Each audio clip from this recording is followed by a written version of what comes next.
और अपने गोल के पीछे ऐसा भागो कि कोई और उतना तेज भाग ना पाए। लोग आज के टाइम पे क्या होते हैं, डरते हैं, कुछ नया करने से पहले डरते हैं।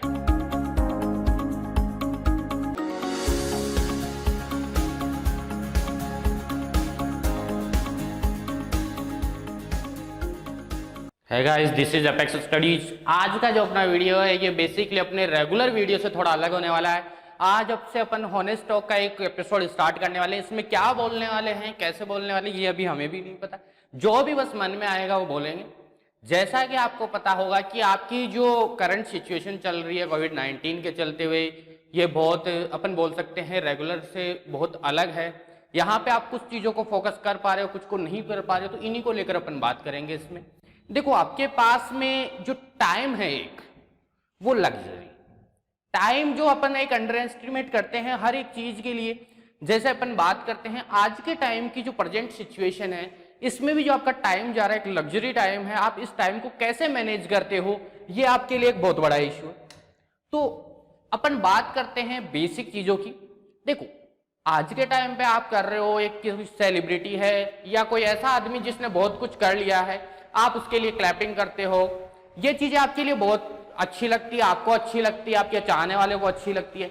लेकिन अगर आपको सच में अगर उनको अप्रिशिएट करना है तो उनको आज अप्रिशिएट मत करो, उनके वो 3 साल अप्रिशिएट करो जो उन्होंने स्टार्ट किया था, जहां पर उन्होंने क्या किया था, अपना स्ट्रगल किया था, हार्ड वर्क किया था, वो अप्रिशिएट करो। क्योंकि आज उन लोगों के लिए वो कंटिन्यूटी जो बना रखी है उन्होंने, वो या फिर अपन बात करें वो उनकी कंसिस्टेंसी जो आज है वो इतनी ज्यादा महत्वपूर्ण नहीं है, इतनी ज्यादा इंपॉर्टेंट नहीं है जो उन्होंने उस स्ट्रगल के टाइम की थी। स्टार्ट किया उन्होंने जो 2 से 3 साल में जो स्ट्रगल किया था, जो कंसिस्टेंसी रखी थी। आप सुबह उठते हो, कोई एक वर्क करते हो, पिछले 10 साल 15 साल से करते आ रहे हो, आपको कोई उसमें स्ट्रगल नहीं लगेगा। लेकिन एक बार याद करो, जब आपने वो काम फर्स्ट टाइम किया था, आपको कितना स्ट्रगल लगा था, कितनी मेहनत लगी थी। तो आपको अगर किसी चीज को अप्रिशिएट करना है तो उस चीज को अप्रिशिएट करो जो उन्होंने स्ट्रगल के टाइम की थी, किसी चीज को स्टार्ट करने से पहले की थी। आज के टाइम पे बात करते हैं अपन डिजिटल इंडिया की, तो डिजिटल इंडिया में जो सबसे बड़ा मूवमेंट है, सबसे बड़ा जो स्ट्रगल है, वो अपना ये वाला। अपन बात कर सकते हैं कि ये एक ऐसी चीज है, टेक्नोलॉजी एक ऐसी चीज है जिसको अगर आप बहुत अच्छे तरीके से यूज करते हो तो आप यहां से यहां पहुंच जाओगे। लेकिन वहीं पे ये यहां से यहां लाने के लिए भी रेस्पॉन्सिबल डिपेंड करता है, ये वेरी करता है पर्सन टू पर्सन। इंडिया की सिचुएशन की बात करें तो आज भी इंडिया में बहुत ऐसे लोग हैं जो बिलो पॉवर्टी लाइन है। एवरेज बात करें तो नियर अबाउट 22% लोग ऐसे हैं जो पॉवर्टी लाइन के बिलो आते हैं आज भी। अब अगर अपन बात करते हैं आपकी, अगर आप मुझे देख पा रहे हो, इसका मतलब आप देख पा रहे हो तो आप पॉवर्टी लाइन में नहीं आते हो, आप सब चीजों को अफोर्ड कर सकते हो। तो आप तो ये सोच सकते हो ना कि एटलीस्ट आपके पास वो सब चीजें हैं जो एक नॉर्मल इंसान के पास होनी चाहिए। लोग उस चीज के लिए भी स्ट्रगल कर रहे हैं। ऐसे लोग भी देखे हैं जिनको 2 टाइम का खाना नहीं मिलता है, उस खाने के लिए वो स्ट्रगल कर रहे हैं। आपका जो प्राइमरी गोल है आज के टाइम का, आपको स्ट्रगल, आपको फोकस उस गोल पे करना है। आपका गोल आज के टाइम का बात करें, अगर अपन एग्रीकल्चर सेक्टर के बच्चे हैं, ज्यादातर लोग जो एग्रीकल्चर सेक्टर से होंगे मुझे देख रहे होंगे, तो एग्रीकल्चर सेक्टर में बहुत सारे एग्जाम्स हैं। जरूरी नहीं आप इन एग्जाम्स पे भी फोकस करो, आपका कोई भी गोल हो सकता है। खुद की एक कंपनी सेट करनी है, कंपनी सेट करना भी आपका एक गोल हो सकता है। अगर आपको भागना ही है तो अपने गोल के पीछे कुछ ऐसा भागो, ऐसी चीज आप करो कि कोई और उतना तेज भाग ना पाए। लोग आज के टाइम पे क्या होते हैं, डरते हैं, कुछ नया करने से पहले डरते हैं कि पता नहीं इसमें मैं सक्सेस होऊंगा या नहीं होऊंगा। एक बार आप अपना 100% देके तो देखो, फिर बाद में आप देखो कि आप सक्सेस होते हो कि नहीं होते हो। जब आपने दिया ही नहीं तो आप कैसे बोल सकते हो कि आप अपने सक्सेस होंगे या नहीं होंगे। हर एक चीज के लिए एक्सपेरिमेंट जरूरी है, लेकिन ध्यान रखना है एक्सपेरिमेंट उन्हीं में जरूरी है जिनके लिए आप क्या कर सकते हो, इंटरेस्ट रखते हो। आप एक कोई चीज को करना चाहते हो, आपको दिख रहा है कि उधर प्रॉफिट तो है लेकिन आपका इंटरेस्ट नहीं है उधर, तो आप कभी भी उस प्रॉफिट या उस लेवल को अचीव नहीं कर पाओगे जो आपने देखा था।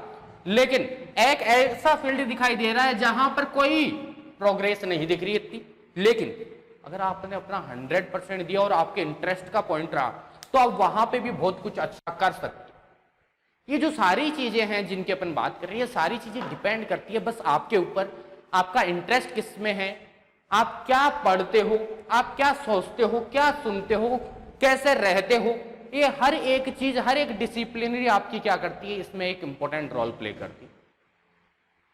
आज के टाइम पे मेरे से बहुत स्टूडेंट मिले हैं, कुछ स्टूडेंट बोलते हैं कि सर मैं फंस चुका हूं, मेरे पास इतनी अपॉर्चुनिटीज नहीं है। तो ये तो जो आपके इस टाइप के जो थॉट्स होते हैं, ये थॉट्स बस आपको एक ब्रेक कर देते हैं, कि जगह रोक देते हैं कि मैं फंस चुका हूं।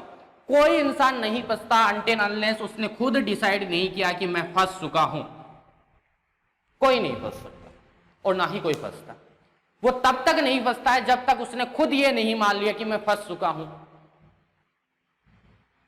हर इंसान के पास में ऐसा टाइम आता है जब वो बहुत कुछ कर सकता है, एक अच्छी अपॉर्चुनिटी आती है जब वो बहुत कुछ कर सकता है, लेकिन क्या उसने उस अपॉर्चुनिटी को सीरियसली लिया? क्या अपॉर्चुनिटी जो गोल थे उसने पहले से डिसाइड कर रखे थे? आज के टाइम पे बात करते हैं, बहुत से लोगों के गोल ये होते हैं कि सर देख लेंगे, अगर इस एग्जाम में नहीं होता तो अगले वाले के लिए ट्राई करेंगे। पहले ही आप जो एग्जाम के लिए प्रिपरेशन किया है, क्या आपने उसमें अपना 100% दिया है? अगर आपने 100% नहीं दिया तो आप कैसे डिसाइड करोगे कि आप अगले एग्जाम में 100% दोगे? जो आज के टाइम पे आपके पास में है, अपन एग्जाम ओरिएंटेड बातें ज्यादा करेंगे थोड़ा, क्योंकि अपना जो मेन गोल है एग्जाम से रिलेटेड ही। हर एक एग्जाम को पढ़ने के लिए एक अच्छे टीचर से ज्यादा एक अच्छे स्टूडेंट का होना जरूरी है। टीचर देखो, एक क्लास में 500 बच्चों को पढ़ाता है, उनमें से 2, 4, 5 बच्चे जॉब लगते हैं, 20 बच्चे लगते हैं, 50 बच्चे लग जाते हैं। लेकिन कभी भी ऐसा हुआ है कि 500 के 500 जॉब लगे? नहीं लगे। अब यहां पे दो सिचुएशन हो सकती है, या तो टीचर अच्छा होगा या स्टूडेंट अच्छे होंगे। लेकिन मैं कभी नहीं मानता कि टीचर अच्छा होता है। मैं हमेशा यह मानता हूं कि वो स्टूडेंट अच्छे थे जिन्होंने उस जॉब के लिए अपना 100% दे दिया, या उस जॉब के लिए उस टीचर के प्रति वो सिंसियर थे या डेडिकेट थे। जिस टीचर ने उनको पढ़ाया, उस टीचर ने बाकी 500 लोगों को भी पढ़ाया था। 500 लोग तो नहीं हो सकते। तो इसका मतलब क्या है, उस टीचर को जो सीरियस लिया है, या उस टीचर के प्रति जिन लोगों का डेडिकेशन था, वो 10 लोगों का था जिनको जॉब मिली। आज के टाइम पे अपन बात करते हैं कि लोग बोलते हैं कि सर हमारे पास अपॉर्चुनिटीज नहीं थी, हम कुछ कर नहीं पाए, उनके पास में पैसे बहुत थे इसलिए उन्होंने अच्छी जगह पढ़ा, अच्छी जगह उन्होंने वो रहे, अच्छी उनके पास अपॉर्चुनिटी थी, कोई स्ट्रगल नहीं था। लेकिन ध्यान रखने वाली बात यह है कि इंसान के पास में कुछ भी चीज हो, पैसा हो, कुछ भी हो, आप ये नहीं कि बोल सकते कि सर हमारे पास अपॉर्चुनिटीज नहीं थी। हर एक इंसान के पास अपॉर्चुनिटी आती है, लेकिन उन अपॉर्चुनिटीज का कैसे यूज करता है वो उस इंसान के ऊपर डिपेंड करता है। आपका जो गोल है, क्या उस गोल के प्रति आप इतना डेडिकेटेड हो कि क्या आप सब कुछ छोड़ सकते हो?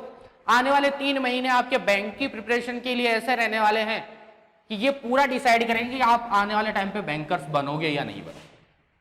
क्या आपने इसमें अपना 100% दिया है? अगर 100% दिया है तो डेफिनेटली आप 100% बैंकर बनोगे। अगर आपने नहीं दिया तो आप डेफिनेटली है कि आप नहीं बनोगे। ये सब डिपेंड करता है आपके ऊपर। कुछ लोग बोलते हैं कि सर आपके जो प्री के एग्जाम्स होते हैं इनमें तो कुछ लोग तुक्के लगा के आते हैं और उनके तुक्के लग जाते हैं, तुक्के से हो जाता है। मैं इन चीजों को नहीं मानता कि तुक्के लगा के आने से एग्जाम में हो जाता है। देखो, जो भी आपके थॉट्स हैं कि तुक्के लगाने से होता है, होता होगा, लेकिन आपको तुक्के लगाने से नहीं हुआ तो आपको तो मेहनत करनी है ना। एटलीस्ट आपने कभी नहीं किया ये, तो इसका मतलब क्या है कि आप इसके लिए कभी तैयार थे ही नहीं कि मेरे को यही चाहिए। आपका गोल था वो ये भी था और कुछ और भी था, इसके अलावा कुछ और चल रहा है माइंड में कि ये नहीं हुआ तो ये कर लेंगे। आपका जो पहले गोल है वो फिक्स नहीं। इंसान अपनी गलतियों से ज्यादा दूसरों की गलतियों पर ध्यान देता है। वो ये सोचता है कि सामने वाले ने क्या गलती की है, वो ये नहीं सोचता कि अपन ने क्या गलती की। आपकी गलती ये थी कि आपका जो गोल था वो ही फिक्स नहीं था, और आप गलतियां ढूंढते हो टीचर में कि टीचर ने आपको अच्छा नहीं पढ़ाया। टीचर ने तो सभी को इक्वल पढ़ाया था, सभी को एक पढ़ाया था। आपने कभी अच्छा स्टूडेंट बनने की कोशिश की ही नहीं। अगर आप अच्छा स्टूडेंट बनते तो आप भी उस लेवल पे होते जहां पे वो 10 लोग पहुंचे। जहां पे अगर अपन बात करते हैं स्टडी की, तो स्टडी के अकॉर्डिंग मेरा ये मानना है कि आपको टीचर से ज्यादा सेल्फ डिपेंडेंट होना चाहिए। अगर आप दिन की 3 से 4 घंटे कोचिंग ले रहे हो तो उसका 1.5 टाइम आपको रिवीजन करना चाहिए हर एक सब्जेक्ट का। अगर आप 1 घंटे किसी सब्जेक्ट की क्लास ले रहे हो तो 1 to 1.5 या 1.5 टाइम आपको उसका रिवीजन करना चाहिए in the sense of time. वहीं पे नंबर ऑफ रिविजन्स की बात करें तो नेक्स्ट क्लास आने से पहले आपका 3 बार रिवीजन हो जाना चाहिए। बहुत से बच्चे बोलेंगे कि सर रिवीजन 3 बार कैसे हो जाएगा एक दिन के अंदर। होता है, रिवीजन करने वाले के ऊपर डिपेंड करता है कि आप उसको कितना टाइम दे रहे हो। यहाँ पे अपन बात करते हैं कि आपने अगर 1 घंटा क्लास ली है तो आप क्या करोगे, 1.5 घंटे में इसका पहला रिवीजन करोगे, दूसरे रिवीजन में आपको 30 से 35 मिनट लगेगी और तीसरे रिवीजन में आपको 15 से 20 मिनट लगेगी। वहीं पे अगर आप एक रिवीजन इसका यहां कर लेते हो 1.5 घंटे में और फिर 2 महीने बाद उठा के देखते हो तो डेफिनेटली आपको 2 घंटे इसके रिवीजन में लगेंगे। तो आप क्या कर रहे हो, अपना टाइम बचा रहे हो, ना कि आप यहां पे टाइम ज्यादा दे रहे हो। आप आज टाइम ज्यादा दे रहे हो लेकिन लॉन्ग रन में आप अपने टाइम की सेविंग कर रहे हो इस टाइप से रिवीजन करके। यहां पे मेन चीज डिपेंड नहीं करती कि आपने क्या पढ़ा है। इंस्टीट्यूट वाले, हर इंस्टीट्यूट वाला बेस्ट देता है, हर इंस्टीट्यूट वाला अपना सिलेबस कंप्लीट करवाता है, कोई ऐसा नहीं है कि अपना सिलेबस कंप्लीट नहीं करवाता है। लेकिन आपने उसको कितना डेडिकेशन के साथ लिया है, आपने उसको कैसा पढ़ा है, क्या आपका आउटपुट रहा है, ये सब चीजें डिसाइड करती है कि आप कहां जाओगे। एक बच्चा पढ़ता है 10 घंटे पर डे का, लेकिन उसमें से 5 घंटे कोचिंग करता है और 5 घंटे पढ़ता है। 1 घंटा पढ़ता है 4 घंटे, लेकिन वो 12 घंटे टोटल पढ़ता है, या 10 घंटे भी टोटल पढ़ता है, वो 3.5 घंटे कोचिंग लेता है, 1.5 टाइम आपका रिवीजन में दे देता है। तो वो बच्चा ज्यादा सक्सेस होगा जिसने 5 घंटे कोचिंग ली उससे, क्योंकि आपकी जो रिटेंशन पावर है सबसे पहले वो डिसाइड करना है कि आप कितना रख सकते हो। आपने क्लासें तो ले ली सारी, सिलेबस तो कंप्लीट हो गया आपका, लेकिन आपने रिवीजन नहीं किया। तो ये जो सारी चीजें हैं, आपको सबसे पहले गोल ओरिएंटेड होना चाहिए। आपको गोल डिसाइड करना चाहिए कि मेरे को करना क्या है फ्यूचर। अगर आपका फ्यूचर फिक्स है तो आप क्या हो, अपने गोल के चारों तरफ ही कहीं ना कहीं घूमते रहोगे। और अगर फिक्स नहीं है तो आप चारों तरफ घूमोगे, जहां जगह मिली वहां चले जाओगे, और सक्सेस क्या होगी, आप ना यहां के हो, ना यहां के हो, ना यहां। जरूरी नहीं आपको 1 साल में सक्सेस मिल रही है, दूसरी साल दबा के मेहनत करो, आपको सक्सेस डेफिनेटली मिलेगी। लेकिन अपना क्या होता है कि 1 साल आपने दबा के मेहनत की, कोई बात नहीं, नहीं हुआ, नेक्स्ट ईयर फिर से क्या करेंगे, दूसरी तैयारी कर लेंगे, उसके नेक्स्ट ईयर तीसरी तैयारी कर लेंगे, जो जॉब आई है उसकी तैयारी कर लेंगे, अगले साल किसी तीसरी की तैयारी कर लेंगे। तो आपने क्या किया, अपना सबसे पहले तो गोल ही फिक्स नहीं किया। तो सबसे इंपॉर्टेंट चीज होती है आपका गोल क्या। अपॉर्चुनिटीज हर एक बंदे के पास में आती है, कैसे उनको ग्रैब करना है, इन चीजों के बारे में अपन बात करेंगे। नेक्स्ट वीडियो जो ऑनेस्ट टॉक का एपिसोड नंबर 2 होने वाला है वो इसी के ऊपर रहने वाला है। आज अपन इतना शॉर्ट ही रखने वाले हैं। इसी के साथ थैंक यू।